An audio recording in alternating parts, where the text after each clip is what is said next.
est-ce que vous pensez que votre carrière va dépendre principalement de votre propre leadership? Hein? Si c'est le cas, j'ai des nouvelles pour vous. La prochaine vague d'intelligence artificielle va vous perturber. Hein? Mais vous allez avoir au moins une occasion de corriger le tir, de vous ajuster et de vous préparer. Si votre carrière va dépendre du leadership de d'autres personnes, alors vous allez être en grave danger. On va regarder ensemble trois, quatre choses. La première, la conclusion de la grande vague là, de l'Internet. Deuxièmement, voir un petit peu la nature de la deuxième vague qui s'en vient, c'est de l'intelligence artificielle. Et on va parler aussi un petit peu des transformations digitales.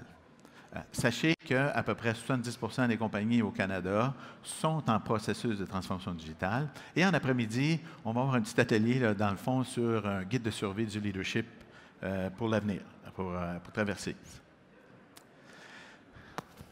La période de 2000-2015, ça correspond justement à la grande révolution de l'Internet, hein? La digitalisation de l'information, la période de Software Eats the World. Toutes les entreprises, compagnies qui avaient comme modèle d'affaires de l'information ou des données et qui ne se sont pas ajustées, hein, sont devenus des cubes de glace. Ils ont fondu et disparu. On connaît bien les victimes, hein, l'industrie de la musique, publicité, les journaux, magazines, etc. Mais la grande leçon de cette période-là n'est pas l'histoire des perdants, c'est l'histoire des gagnants. L'émergence, la création et le développement gigantesque, hein, des grandes entreprises numériques de Silicon Valley.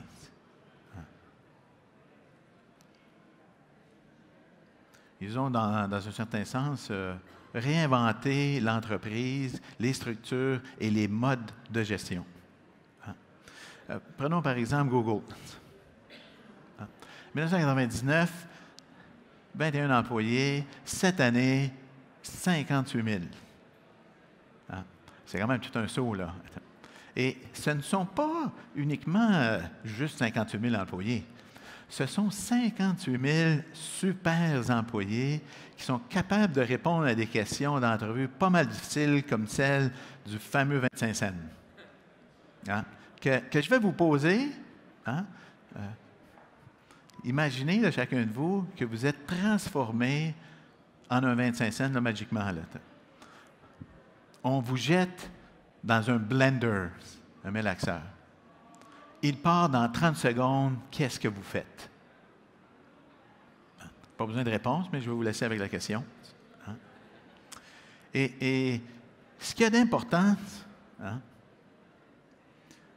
c'est de comprendre cette philosophie de gestion-là, comment ces compagnies-là opèrent. Donc, à votre gauche, quand vous regardez l'entreprise traditionnelle, bien, on commence avec à définir notre stratégie, quels sont les 3-4 grands projets prioritaires, on définit les budgets, les paramètres de contrôle et on pousse sur la performance. Hein? Les vedettes, les étoiles de ce modèle-là, ce sont ceux qui sont capables de livrer au-delà du budget. Those that over-deliver. Hein? L'économie numérique, tous les Google, etc., bien, ils ne travaillent pas comme ça. Hein? Ils commencent par ramasser des données, fouiller là-dedans, expérimenter, trouver des opportunités, créer des projets qui sont approuvés, hein, et qui s'incorporent dans la stratégie de l'entreprise. Donc, on a à gauche un modèle vraiment top-down. Vous le connaissez bien, je pense que la plupart d'entre vous travaillent là-dedans. Et celui de droite, hein, c'est plus du bottom-up. Les vedettes du modèle de droite, de l'économie numérique, ce n'est pas les over-deliver, c'est ceux qui trouvent les insights sur les clients. Hein. Une autre perspective sur les deux modèles, encore à gauche, vous la reconnaissez, notre pyramide un petit peu bureaucratique, où est-ce que le modèle dépend de l'autorité, de l'alignement vertical, des silos dont les parois sont quand même assez robustes. Hein.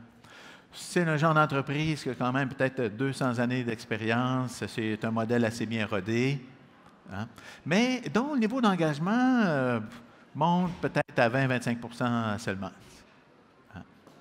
Modèle économie numérique, bien là, on a affaire beaucoup plus à une communauté de projets multidisciplinaires. À peu près 90% des employés de cette économie-là travaillent sur des projets. Donc, la collaboration latérale est beaucoup plus importante que l'alignement vertical. On a besoin de beaucoup de soft skills là-dedans.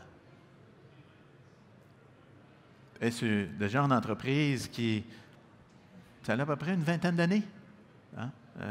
Pas plus, mais beaucoup plus efficace en économie numérique que la traditionnelle. Donc là, imagine pour une seconde, toutes les entreprises de gauche qui ont décidé de commencer à faire une transformation digitale, là, il faut qu'ils aillent en ramasser du modèle de droite pour dire, ah, on incorpore ça chez nous. Ah, ça crée des chocs de culture, c'est pas facile. Et quand on prend vraiment conscience du modèle bottom-up de l'économie numérique, bien, c'est là qu'on comprend pleinement la citation de Steve Jobs, dans le sens que on n'engage pas des super talents pour leur dire quoi faire, on les engage pour nous dire quoi faire. Ça prend tout son sens dans le modèle bottom-up. Et il ne faut pas se faire d'illusions, hein, l'économie numérique est issue dans le fond de Silicon Valley et qui s'est maintenant déployée partout dans le monde, bien, ils ne prennent pas de prisonniers. Et si vous n'êtes pas allé à Silicon Valley, désolé pour vous, vous avez une strike contre vous. Hein, pour comprendre ça. Deuxième vague, hein, l'intelligence artificielle, ça fait quelques années qu'elle cogne à notre porte. Hein. Et la porte est sur le point de s'ouvrir. Hein. Le fameux réseau de mobile de télécommunications, là, le 5G qui s'en vient, hein, qui est en construction, qui est en projet pilote partout sur la planète, hein, c'est lui qui va ouvrir la porte. Parce qu'il va avoir une vitesse de communication de à peu près donc 10 à 30 fois plus vite que le 4G actuel. Alors, qu'est-ce qu'on peut faire avec cette vitesse-là? Bien, ça va ouvrir la porte à l'Internet des objets. Hein? Ça va ouvrir la porte ou accélérer l'intelligence artificielle, hein? De même que les transformations digitales. Avec l'Internet des objets, ça veut dire que les produits, les objets vont devenir technologiques, intelligents et avoir des courbes exponentielles. Les applications de reconnaissance faciale sont déjà utilisées dans les élevages de saumon, hein, avec nos vaches, hein, qui nous donnent du lait et des Big Mac, etc. Tout le milieu du commerce du détail, lui, est en transformation actuellement. Et l'optimisation qui est en train de se faire dans cette industrie-là, le template là, qui est en train de se préparer, bien, il va être facile à prendre et à appliquer dans d'autres secteurs, hein, ce qui va accélérer les choses.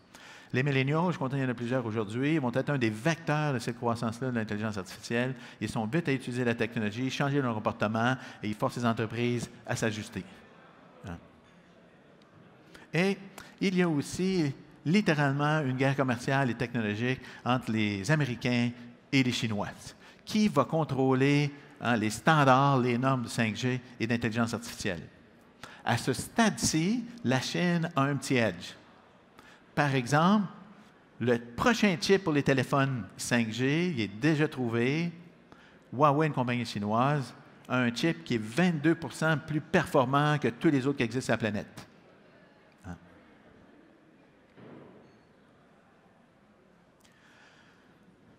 Bientôt, things will buy things. Si vous n'êtes pas trop sûr, attendez d'acheter votre prochain frigo intelligent. Qu'est-ce que les experts pensent de cette nouvelle vague d'intelligence artificielle? Le MIT est probablement une des meilleures références en transformation digitale, en intelligence artificielle, etc. Ils publient un paquet d'enquêtes. Ils en ont sorti un en 2018, un survey.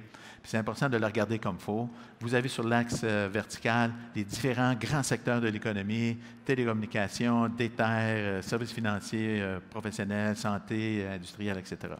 Et on a demandé à des milliers d'exécutifs un peu partout dans le monde, quel va être l'impact de l'intelligence artificielle dans votre compagnie, dans les activités de votre compagnie? La réponse aujourd'hui, c'est à peu près 10 à 15 l'impact de l'intelligence artificielle sur les activités de la compagnie. Et on prévoit, par contre, dans 5 ans, que ça va atteindre 60-70 %. Donc ça, c'est quand même un signal important que le point de transition, le point d'inflexion n'est pas très loin.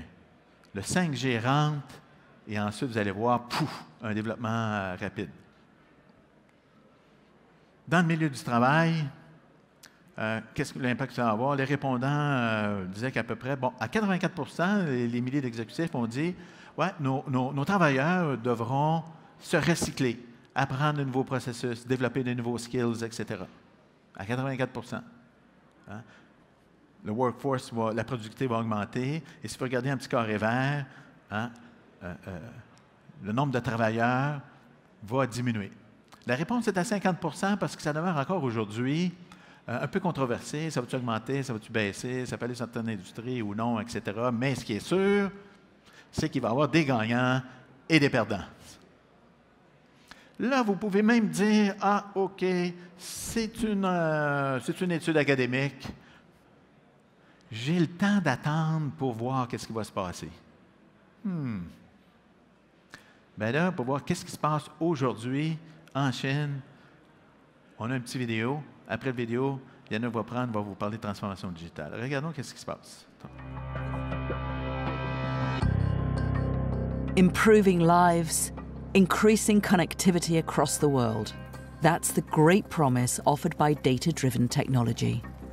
Stop killing our children! Stop killing our children! But in China, it also promises greater state control and abuse of power.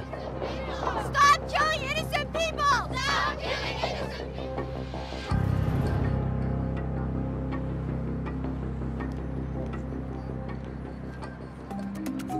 This is the next groundbreaking development in data-driven technology: facial recognition. And in China, you can already withdraw cash, check in at airports, and pay for goods using just your face. The country is the world's leader in the use of this emerging technology. And China's many artificial intelligence startups are determined to keep it that way in the future. Companies like Yitu,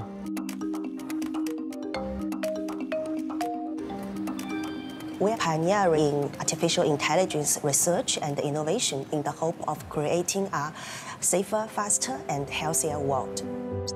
第一次发现，参加展会可以不必排队。 Yitu is creating the building blocks for a smart city of the future, where facial recognition is part of everyday life. This could even extend to detecting what people are thinking. 人工智能 Facial recognition, they can read people's emotions, and we are actually now working on these innovative demonstrations and technology. But the Chinese government has plans to use this new biometric technology to cement its authoritarian rule. The country has ambitious plans to develop a vast national surveillance system based on facial recognition. It'll be used to monitor its 1.4 billion citizens in unprecedented ways, with the capability of tracking everything from their emotions to their sexuality. The primary means will be a vast network of CCTV cameras. 170 million are already in place, and an estimated 400 million new ones will be installed over the next 3 years. The authorities insist this program will allow them to improve security for citizens. And if you have nothing to hide, you have nothing to fear. But not everyone is convinced. 这个摄像头现在已经是到处等于是无处不在了。 Hong Shenquai is a former magazine editor who was ousted by the government. He feels like he's under constant surveillance. 我最担心的是我个人的所有的行动行为，我都会被监控到，这是非常可怕的一个事情。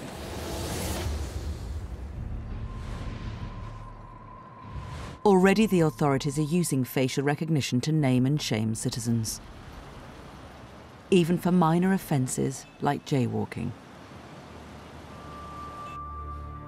In Beijing, They're using the technology to prevent people stealing rolls of loo paper from public toilets.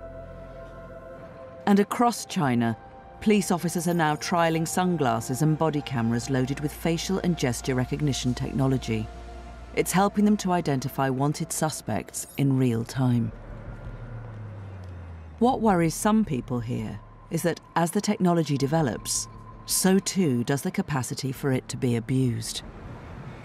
那么所有的人在这个生活当中都处在严密的监控之下你不能做任何政府不喜欢的事情如果是这样子的话，我个人认为就相当于进入一个极权主义的一个状态，这是一个很恐怖的状态。Some of those most at risk in this hyper-surveillance future are the ethnic minorities in China. In Xinjiang province, the Chinese government is wary of the separatist threat posed by the Muslim Uyghur population. According to local NGOs, an estimated 1 million Uyghurs are being detained indefinitely in secretive internment camps where some are being subject to abuse. It's been called the largest mass incarceration of a minority population in the world today. The authorities are using facial recognition cameras to scan people's faces before they enter markets. The system alerts authorities if targeted individuals stray 300 meters beyond their home. In the future, the government plans to aggregate even more data and build a predictive policing program that imposes even tighter controls here. Without checks and balances, China will keep finding new ways to violate the human rights of its citizens. What's already happening in Xinjiang is a warning the rest of the world must heed.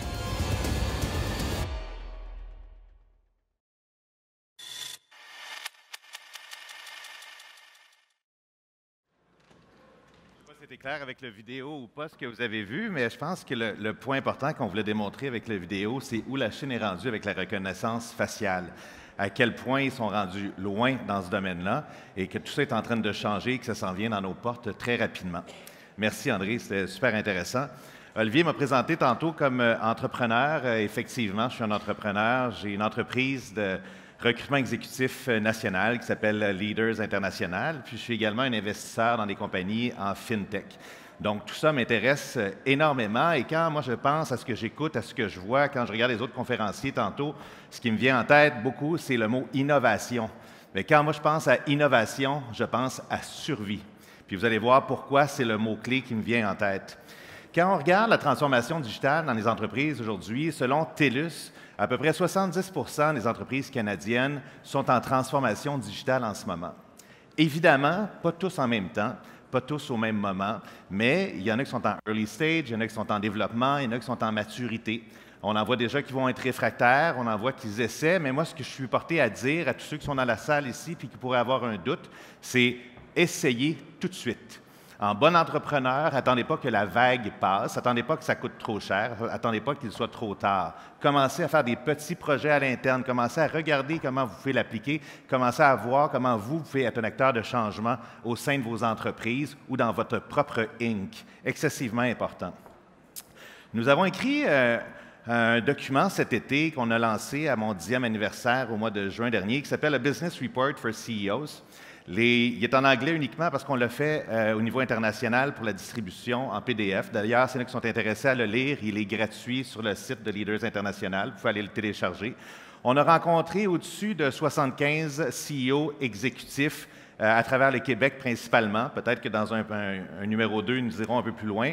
Mais l'objectif, c'était de voir comment on fait croître une entreprise de 25 à 100 employés. Quels sont les moments clés? Quelles sont les problématiques qui peuvent arriver? Et qu'est-ce qu'on peut en ressortir? Plusieurs éléments sont ressortis de ça, évidemment, mais un des CEO à qui on parlait, il dit « Quand moi j'ai investi dans une entreprise de 1000 employés et plus, que je parle au CEO, si le CEO me dit « On va augmenter de 1000 à 2000 employés. » Je vais me poser des sérieuses questions sur les compétences du CEO.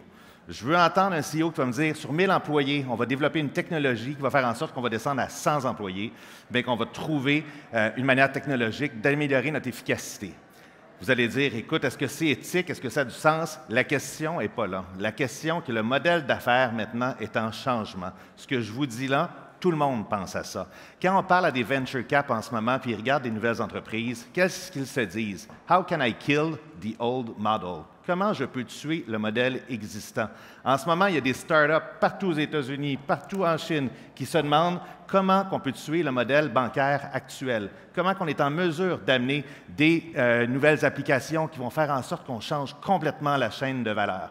Écoutez, je vous le dis, explore early. Commencez à y penser parce qu'on est tous à risque. En headhunting, c'est certain qu'on ne peut pas mettre des lunettes roses non plus. Les anciens modèles sont tous en changement. Les entreprises de services, les smart contracts, les pensées digitales, écoutez, il faut revoir les processus et les modes de fonctionnement. Pricewaterhouse disait que d'ici 2030, il va y avoir des milliards d'économies grâce à l'intelligence artificielle. Comment ça va arriver? Ça va être par l'automatisation, par l'efficacité, mais ça va être 20 d'économie d'emploi. Donc, c'est une main-d'œuvre qui va disparaître et qui va être remplacée. Ça, c'est une réalité. André parlait tantôt un peu des modèles traditionnels versus les modèles Google. Je ne vais pas répéter la slide qui avait déjà passé, mais ce que je peux vous dire, c'est qu'il y a un choc de culture, il y a un choc de carrière, puis une gestion de changement qui se fait en ce moment. 40 n'y arriveront pas. C'est déjà vu, c'est déjà pris, c'est déjà analysé dans les plans d'affaires. 30 vont y toucher, puis il y a un 30 qui va succéder, qui va réussir. Le MIT faisait ressortir quelles sont les compétences clés pour arriver dans cette nouvelle période digitale-là. Puis j'étais content d'entendre un peu plus tôt ce matin dans les conférenciers, non, on n'est pas obligé d'être un informaticien pur, dur dans son sous-sol en train de faire du code pour pouvoir passer à la nouvelle étape. Au contraire, l'intelligence artificielle va rendre la technologie beaucoup plus facile, beaucoup plus simple. L'idée maintenant, c'est de travailler ensemble, travailler en collaboration, d'avoir une pensée créative. Ça a l'air galvaudé, ces mots-là, mais je vous garantis, ça fait partie des soft skills du futur. Si avec tout ce qu'on vous dit, vous ne réalisez pas que l'intelligence artificielle va changer la nature du travail et du leadership, mais je vous conseille de venir à notre petit workshop qu'on va faire tantôt, puis d'aller un peu plus loin pour passer une petite demi-heure, puis valider est-ce que vous êtes prêt ou non à ça. Qu'est-ce que ça va changer, l'intelligence artificielle, dans les entreprises? Évidemment, ça va changer énormément de choses, mais si on parle de revenus, parce que c'est ça qui nous intéresse comme homme d'affaires souvent, c'est qu'on passe de produits et services à des expériences. On passe aux habitudes d'achat, on passe aux prédictions analytiques pour le client, on devient excessivement client-centric. Donc, évidemment, l'automatisation va réduire les coûts des tâches journalières, l'optimisation en temps réel et être en mesure d'avoir des outils qui nous permettent de voir où sont les risques potentiels qu'on pourrait avoir via la technologie. Ça nous amène où, ça?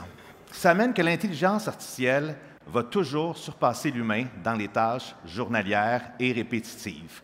Donc, tout ce qui est administratif de base, des informations de base, la rentrée de données, des modes de gestion sur lesquels on était quand même habitué, ça va changer. L'humain, par contre, surpasse les robots à plusieurs endroits. Pensée créative, décision stratégique, comment bâtir la stratégie et l'architecture, le networking, les réseaux. On parle d'éthique. Puis pourtant, sur éthique, j'ai peut-être, moi, un bémol. Je parlais avec des gens dernièrement, puis il y a eu une expérience au Moyen-Orient avec un robot d'intelligence artificielle qui s'appelle Sophia. Et des journalistes dans la salle qui parlaient aux gens d'affaires qui étaient très, très fiers de montrer Sophia, de voir tout ce qu'elle pouvait faire comme tâche administrative. Une journaliste a demandé, écoutez, qu'est-ce que Sophia, qui est un robot, comment se fait-il qu'elle est ici sur un statut qui est probablement plus élevé que celui des femmes au Moyen-Orient? Est-ce que c'est normal? Donc, la question à Sophia, c'est que pensez-vous du statut de la femme et est-ce normal que les hommes ici, que les femmes ne soient pas égales aux hommes? Et la réponse du robot a été de dire « on croit que tous les humains devraient être égaux ». Mais c'est assez intéressant quand même qu'un robot puisse dire ça. Donc, quand on dit que l'éthique appartient juste aux humains, j'ai vraiment une bémol à ce niveau-là. Je pense qu'on pourrait être surpris et je suis loin d'être certain que toutes nos décisions sont nécessairement éthiques si on pense aux guerres, si on pense à l'environnement, si on pense à énormément de décisions en ce moment qui ne sont peut-être pas nécessairement bonnes pour l'humain. Mais enfin, où ça nous mène, ça, c'est que dans les prochaines années, on va collaborer de plus en plus avec la machine. L'humain va collaborer avec la machine. Il y a des études qui démontrent que nous sommes beaucoup plus performants à deux, pour l'instant. Mais pour l'instant, on va devoir s'habituer à travailler dans ces environnements-là. Puis, tu sais, être connecté. Aujourd'hui, j'ai un bracelet Fitbit, j'ai un téléphone intelligent, j'ai des oreillères sans fil. Quelque part, on s'habitue graduellement à rentrer puis à vivre dans ce monde connecté-là. Je ne sais pas combien d'entre vous sont comme moi, mais lorsque j'oublie mon téléphone cellulaire, je me sens nu. J'ai besoin d'aller le rechercher, je me demande où il est. Donc, ça, c'est la première interaction de l'humain avec la machine qui fait en sorte que nous sommes vraiment connectés. Mais pensez-y. Et évidemment, puis je vais aller assez rapidement à ce niveau-là, mais au niveau de la gestion en temps réel, il y a énormément de produits qui s'insèrent dans nos vies maintenant. Quand on pense en production, en vente et marketing, Salesforce qui fait des pas de géant. Maintenant, pour accompagner les gestionnaires en innovation, il y a Speedjit, je ne sais pas si vous connaissez ça. C'est une application intéressante pour être en mesure d'avoir des bassins d'innovation dans lesquels on est capable de faire sortir des idées puis d'aller plus loin. Donc, c'est intéressant de l'essayer. En HR, évidemment, Workland, Davichi, Confirm IT, il y a énormément d'applications par chacun de vos champs de compétences. Je pense que si on est simplement un peu curieux, on peut trouver énormément d'informations. L'intelligence arrive, mais il y a également les millenniums qui arrivent. Et comment qu'on insère tout ça en même temps dans cette gestion du changement-là? Les millenniums, qu'est-ce qu'ils veulent? Ils veulent la mobilité, ils veulent de l'autonomie, ils veulent la flexibilité, de l'authenticité, des valeurs. On voit que tout le mouvement du travail change. Juste chez nous, au bureau, on a amené maintenant le télétravail. On a essayé de mettre beaucoup plus de flexibilité pour tout le monde. Ce qu'on voit beaucoup, je reprends une citation de TELUS, c'est maintenant 30 au bureau, 30 chez eux, puis 40 qui vont faire un peu des deux. Donc, il y a une nouvelle géographie du bureau, de l'espace qui est en train de se faire. Le découpage, travail, famille, plaisir, comment on vit cette nouvelle réalité-là? Quels sont les besoins des milléniaux? Dans une entrevue, un ami à moi chez Ernst & Young me disait, écoute, on sert souvent des plats à nos employés, puis il y a des employés qui nous demandent d'où vient le poisson. Est-ce qu'il vient d'une source durable? Est-ce que c'est... Donc, on voit la mentalité qui change complètement, que les questions ne sont pas nécessairement juste axées sur le profit, mais sur une vision beaucoup plus globale. Puis, ce qui change également du côté employeur, je pense à des grands événements, je pense à des compagnies en publicité, comment ils voient le marché du travail. Ils ne veulent pas nécessairement quelqu'un qui sort de l'université tout de suite, ils trouvent ça trop difficile à gérer, les attentes sont trop élevées. Ils préfèrent avoir quelqu'un qui est un peu plus rentré dans le monde du travail, qui paye un appartement, qui a un loyer, qui a plus de responsabilités, donc qui a 6 ans d'expérience professionnelle, qui va rentrer, qui va apprendre, puis qui va être là pendant 7 ans. 7 ans parce que c'est le moment où on peut aller chercher le plus d'innovation chez la personne. Donc, puis je ne pense pas qu'on n'invente rien aujourd'hui, mais c'est une statistique là, très réelle. Donc, les codes changent, les codes de valeur changent, la promotion à l'interne change. Les gens ne veulent plus nécessairement devenir associés aujourd'hui. Je pense qu'ils aiment ça travailler en multidisciplinarité, ne plus travailler en silo. Quand on regarde dans le World Economic Forum, tout ce qui est les compétences qu'on ne recherche plus, puis là, je peux vous laisser le lire ici, là, sans repasser au complet, mais on voit bien le changement. Mais moi, ce qui m'intéresse le plus sur cette slide-là, c'est l'intelligence émotionnelle. Combien de fois on a mis ça de côté? À l'époque, je pense même que parler d'intelligence émotionnelle, c'était pratiquement un défaut. Aujourd'hui, l'intelligence émotionnelle revient en force avec la pensée créative, avec l'analyse, avec l'entrepreneurship, avec la création de solutions, avec une vision stratégique. Donc, c'est des éléments clés. C'est pas pour rien, je pense que souvent, dans des descriptions de postes, on aimerait avoir quelqu'un qui a une pensée intrapreneuriale. Ça devient de plus en plus ouvert et intéressant parce qu'on veut des gens qui sont axés solutions, qui sont curieux et qui vont trouver des opportunités. Est-ce que vous êtes prêt à miser votre carrière sur un coup de poker? Puis la question est importante en ce moment-ci. Est-ce qu'on se dit, regarde, whatever happens, je vais m'essayer puis j'y vais?